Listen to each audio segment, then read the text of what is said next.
اعوذ باللہ من الشیطان الرجیم بسم اللہ الرحمن الرحیم رب اشرح لی صدری ویسر لی امری واحلل عقدۃ من لسانی یفقہوا قولی۔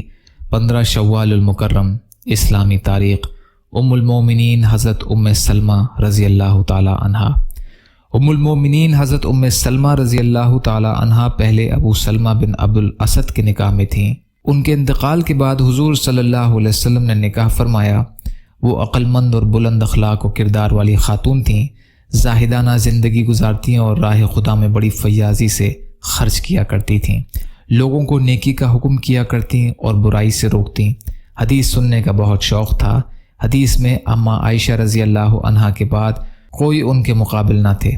فقہی معلومات، معاملہ فہمی، ذہانت اور دانشمندی میں بلند مقام رکھتی تھیں۔ جلیل القدر صحابہ کرام اور بڑے بڑے تابعین ان سے مسائل کی تحقیق کیا کرتے تھے۔ ان کی رائے کی درستگی اور عقل مندی کا اندازہ اس سے ہوتا ہے کہ صلح حدیبیہ کے موقع پر جب کفار نے مسلمانوں کو عمرہ کرنے سے روک دیا تو حضور صلی اللہ علیہ وسلم نے صحابہ کرام کو احرام کھولنے کا حکم دیا۔ صحابہ کرام پر عمرہ کیے بغیر احرام کھولنا بہت شاق گزرا، چنانچہ اس موقع پر ام سلمہ رضی اللہ تعالی عنہا ہی نے حضور صلی اللہ علیہ وسلم کو مشورہ دیا کہ ابھی صحابہ کو صدمہ ہے، اس لیے آپ خود پہلے احرام کھول دیجئے، پھر صحابہ بھی اپنے احرام کھول دیں گے۔ اس مشورے کو آپ صلی اللہ علیہ وسلم نے پسند فرمایا اور ایسا ہی کیا۔ اس وقت صحابہ کو یقین ہو گیا کہ اب صلح کے شرائط بدل نہیں سکتے، تو تمام صحابہ رضی اللہ تعالی عنہم نے احرام کھول دیا۔ ان کا انتقال شوال سن 59 ہجری میں ہوا اور حضرت ابو ہریرہ رضی اللہ تعالی عنہ نے جنازے کی نماز پڑھائی۔ اللہ کی قدرت، شہد کی مکھی میں اللہ کی نشانی۔ اللہ تعالیٰ نے شہد کی مکھی کو وہ ہنر دیا ہے جس سے وہ پھولوں سے رس چوس کر شہد بناتی ہے۔ ان کے بنائے ہوئے شہد میں انسان کے لیے بہت سے فائدے ہیں۔ اتنی سائنسی ترقی کے باوجود انسان شہد حاصل کرنے کے لیے شہد کی مکھی کا محتاج ہے۔ کوئی انسانی طاقت ایسا کرنا چاہے تو یہ ناممکن ہے۔ یہ اللہ کی قدرت کی بہت بڑی نشانی ہے کہ وہ ایک چھوٹی سی مکھی سے اتنا بڑا کام لیتا ہے۔ ایک فرض کے بارے میں شوہر کے بھائیوں سے پردہ کرنا۔ رسول اللہ صلی اللہ علیہ وسلم نے فرمایا، نامحرم عورتوں کے پاس آنے جانے سے بچو۔ ایک انصاری صحابی نے عرض کیا، دیور کے بارے میں آپ کیا فرماتے ہیں؟ تو آپ صلی اللہ علیہ وسلم نے فرمایا، دیور تو تمہارے لیے موت ہے، یعنی شوہر کے بھائی وغیرہ سے پردہ کرنا انتہائی ضروری ہے، کیونکہ وہ تباہی اور ہلاکت میں ڈالنے کا بڑا سبب ہے۔ یہ بخاری کی روایت ہے۔ عقبہ بن عامر رضی اللہ تعالیٰ عنہ راوی ہیں۔ ایک سنت کے بارے میں 3 انگلیوں سے کھانا کھانا۔ حضرت کعب بن مالک رضی اللہ عنہ فرماتے ہیں کہ رسول اللہ صلی اللہ علیہ وسلم 3 انگلیوں سے کھاتے تھے اور جب کھانے سے فارغ ہو جاتے تو انگلیاں چاٹ لیتے تھے۔ مسلم کی روایت ہے۔ کعب رضی اللہ عنہ راوی ہیں۔ خلاصہ، کھانے کے بعد انگلیوں کو چاٹنا سنت ہے، لیکن اس طرح نہیں چاٹنا چاہیے کہ دیکھنے والے کو ناگوار ہو۔ ایک اہم عمل کی فضیلت، یتیم کے سر پر ہاتھ پھیرنا۔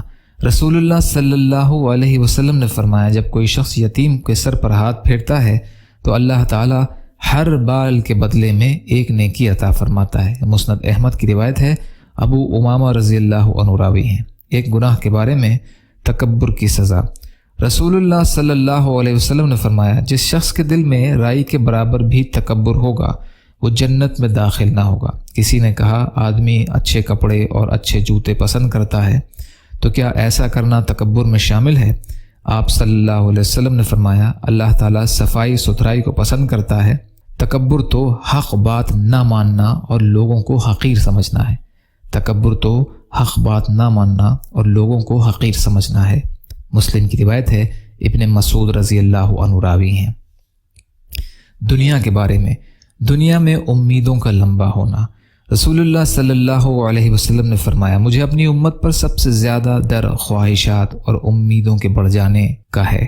خواہشات حق سے دور کر دیتی ہیں اور امیدوں کا لمبا ہونا آخرت کو بھلا دیتا ہے۔